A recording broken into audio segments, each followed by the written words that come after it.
let's take a look at what the community's been up to. So to date, we're nearing 1,600 members. This is bonkers to me. I remember when there were maybe 150 members in the community. So the fact that we grew by 200 in 1 month is just like, it's mind-boggling. For those of you who are new or have not joined us yet, we do have office hours every Tuesday and Thursday. So we welcome you to bring any and all ideas, questions, troubleshooting. We're there for you. And then also a reminder, like, we're all about collaboration. So if you guys want to help contribute, if you are looking for ideas, you're looking for support, head over to the contribute channel. We'll get you set up. And then also, if you're just like really proud of something you've done with DataHub, I personally would love to hear about it. I geek out about this stuff. So join us in show and tell and let us know. The other thing is we have a very silly but wonderful way of showing appreciation for one another. So if someone's made your day, gone out of their way to help you, please say thanks to them by giving them a virtual taco with our Slack bot called Hey Taco. Is it silly to send a virtual taco? Absolutely, but like, it's okay to be silly and also show thanks. So coming up in future months, we are going to start building out some redemption programs for Hey Taco. So if you accumulate tacos, you can trade that in for swag. You can trade that in for other little perks and bonuses there. So really all you have to do is tag someone's username, tell them what you appreciate about what they did for you, and then add in the taco emoji, and bada bing, bada boom, you've given a taco. So also here's an exclusive peek at some upcoming swag. Is that a fanny pack? Yes, we are absolutely going to have a DataHub branded fanny pack. I have no shame there. All right, so then a little more serious, or back to business. We are well into Q4. And so we do have a little bit of work to do to update our publish roadmap, more to come there. But just wanted to give a heads up that the core DataHub team is going to be working on building out some additional support within the metadata model, specifically for schema history, column level lineage, which is a widely requested feature for us, and then also data quality, specifically targeting grade expectations, but just also building out kind of that more generalized data quality metadata model. We're also going to be looking or building out support for multiple data platform instances. So if in your company you have a bunch of different Postgres instances, you'll be able to differentiate between those within DataHub so you can understand kind of the delineation between them. We're also going to be focusing on improved support for DBT and also just figuring out a better way to kind of organize the entities of that. And then another widely requested feature from the community is better handling of stale metadata. So if something's actually deleted or removed upstream or in production, then that's going to be, it will also be removed or soft deleted from DataHub to minimize confusion of if that data or if those assets are even still available for you. The last one is Spark dataset lineage. So that's going to be on the horizon as well. And then just a general call for community support. We're hearing a lot of interest still in building out a Tableau connector. And then ClickHouse is also a big one. I think they just raised like $250 million or something this week. So I think we're seeing a lot more activity there. So Tableau and ClickHouse, if you are either interested in contributing either in the build or the design of that, please reach out to me and I can help facilitate the community collaboration there. So that's all from me. Shirshanka, I'm going to pass it over to you and we'll talk about project updates for October. Awesome. So first off, there was a lot of activity in the last couple of releases, and we got 3 new companies who joined our community officially as adopters. Peloton, I think everyone knows who they are. So really excited that we're all going to be getting Pelotons from them shortly. I hope as part of sending our first PRs to DataHub. Second. Yeah, I just miss me. I wish they send everyone a Peloton bike. All right. So Arun, people might know him from being a longtime DataHub contributor, was at Expedia, and looks like DataHub jobs is a thing. And so Arun, why don't you share a little bit on your journey from Expedia to Peloton? Sure. Thank you. Hi, everyone. I'm Arun Vasudevan. I was one of the initial contributors for within Expedia group for DataHub. And we were able to get some good traction within Expedia group, and recently moved to Peloton. Peloton is in the stage of like rapid growth, and they're trying to get a data discovery platform, and the DataHub suited to what they're looking for. So the community definitely helps in getting you visibility and getting you jobs around. That is something that I can guarantee. Awesome. There are a few other companies also that have added their logos. DFDS. If you don't know who they are, they're actually a really large company, a Danish shipping company, the busiest shipping company according to Wikipedia. So I learned something new about these huge companies that exist that we often don't know about in our bubbles. And then finally, we actually have our first crypto company. So Uphold actually is a crypto company, and they're much earlier, obviously, than DFDS or Peloton in their journey as a company. But it's very nice to see kind of companies at very different stages of their journey, deciding that they need something like DataHub and then deciding to adopt it. So very nice to see the wide range of adoption of this project. That said, let's go into the release details. I looked at the commit so far, and it was a lot higher than usual. Like normally it's around 120, 130 per month. But this time it was like 161, which is amazing. This means that our pace of development is actually growing. Even in terms of number of committers or contributors, we had 30 plus contributors from almost like 20 plus companies. It's hard to sometimes know from the GitHub handles if they're from the same company or not, but I did my best. And I think we've got about 20 companies contributing to the project right now, which is great.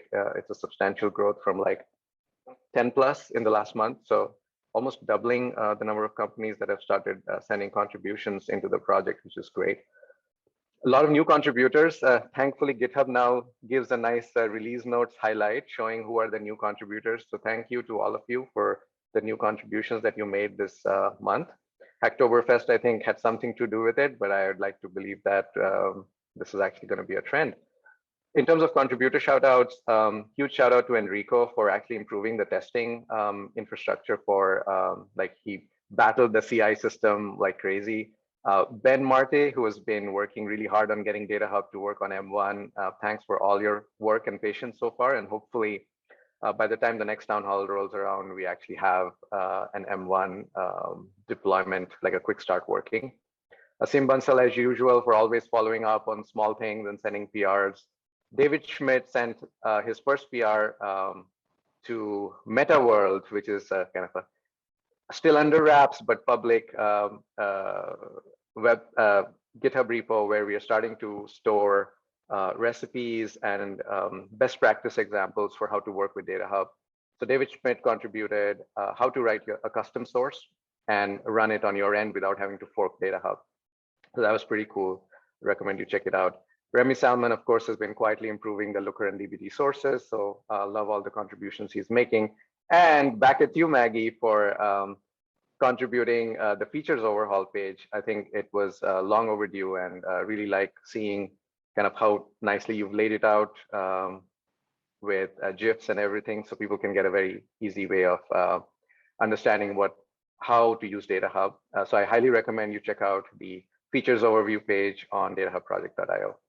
Community shoutouts, Excel as usual, excelling at responding to community requests and problems and solving most of them all by themselves. Atul for showing up at the community office hours often and having really deep and thoughtful conversations.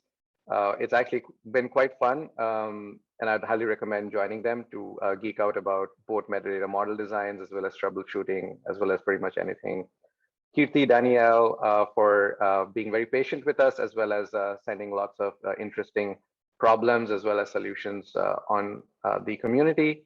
Asim and Remy, of course, thanks for helping people out as well.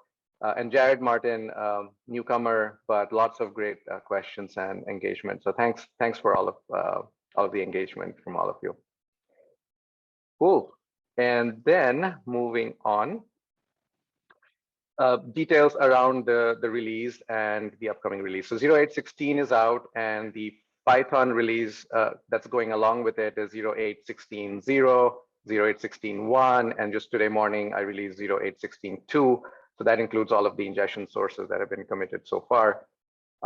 Biggest highlights have been in the area of product, obviously unified search recommendations. We'll get into that in a bit.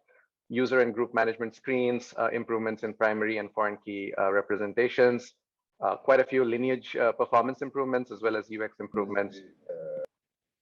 And then on the ingestion side, support for Redshift usage landed, support for external tables in Redshift, and a few small improvements in representing types in Redshift as well. A host of improvements. You can go over the commit history and see all of them. Trino landed, some improvements to Hive, MongoDB improvements in handling large document sizes, BigQuery lineage, we'll have a talk on it later today, and some performance improvements that we snuck in as well. So I don't know how many of you have been running Looker ingestion. It usually takes a while to go over because most people have a lot of dashboards and a lot of charts. We added parallelism for the Looker source, so it's now going much faster and ingesting metadata much faster. And then similarly on the DataHub REST sync side, we actually added a max threads config variable. It's currently defaulted to 1 just because we didn't want to randomly surprise the community with a lot of parallelism. But if you know what you're doing, you can go into the config and change your max threads to 10, 20, 30, and just see that kind of that really not exponential, but multiplicative improvement in your ingestion throughput. We were able to get, in some cases, Looker ingestion times down from 50 minutes to like 5 minutes. So it actually has a huge bang for the buck because you're basically mostly IO bound in calling Looker and then calling DataHub REST to get the metadata in. On the DataHub Kafka sync, obviously you won't see those throughput problems because the DataHub Kafka sync automatically batches and sends data off async. So the DataHub REST sync, we improved it. So very excited about that. Cool. Moving forward. User and group management. And that's something that John is going to walk us through really quick. Hey, thanks, Shirshanka. I'll keep it brief, but in the last month, we've made a host of improvements to how you can manage users and groups on DataHub. You'll see that we've added a button in the top right called Users and Groups. And if you click on that, you'll see a management screen. You can see all the users and groups that you've ingested into DataHub, as well as those that are active. So in some cases, you may batch ingest users from, say, AD, and then you can actually see if that user has logged in via SSO using like a little active badge, which is pretty handy. You can remove users and groups. There's a lot of cases where you're manipulating how users are ingested, changing things. So we've tried to make it a little bit easier to see where you guys are at and then kind of fix up on the fly. So you can remove them. You can create new groups through the UI as opposed to ingesting them from a third-party source. And you can add and remove members from groups. And of course, this is all integrated with the policy system, ownership, et cetera. So you can kind of do that entire workflow from creating a group, adding members, and then adding responsibilities to that group. So I think it's pretty cool. Really excited about it. Let us know if you have any feedback using this feature. I think that's pretty much it.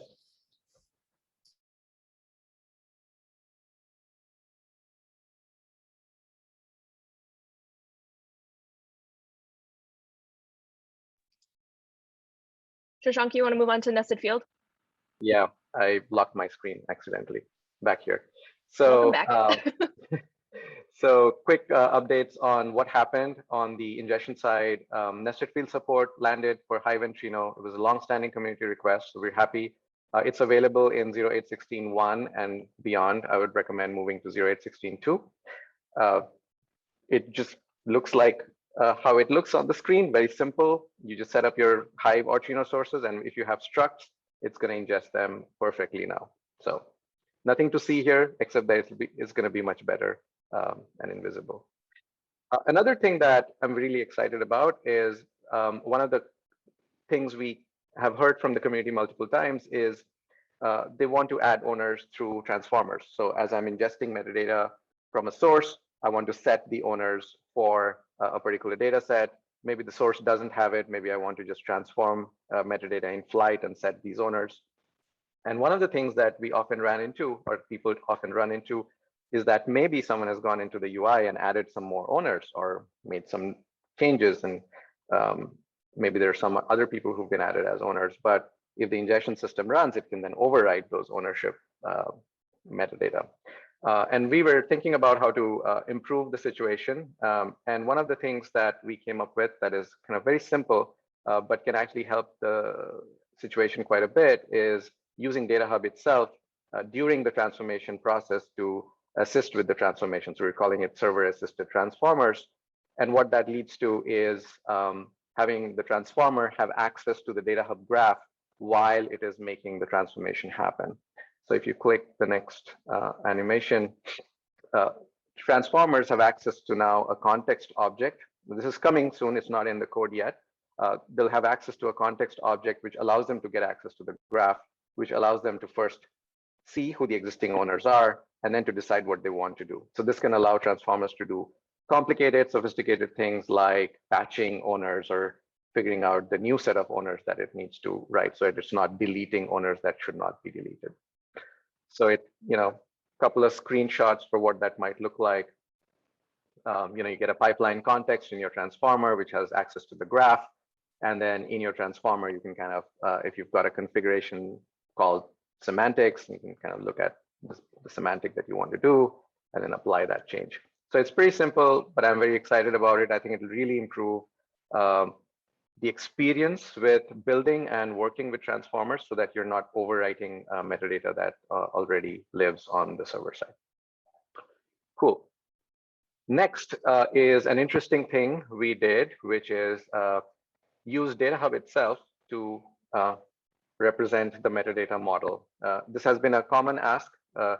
People have looked at the DataHub metadata model. It's scattered in the code base across many, many PDL files, and it can often be challenging to understand how everything relates to everything.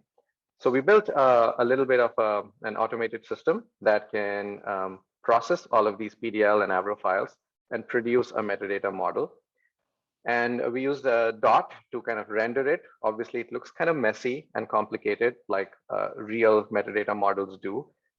It's a very easy way to look at how everything relates to everything and what are all the relationships that have been already created by the metadata model. But if you actually wanted to browse it live, you can click on the link right here, which is datahubproject.io, and then navigate to the entities page. So Maggie, do you mind clicking on that?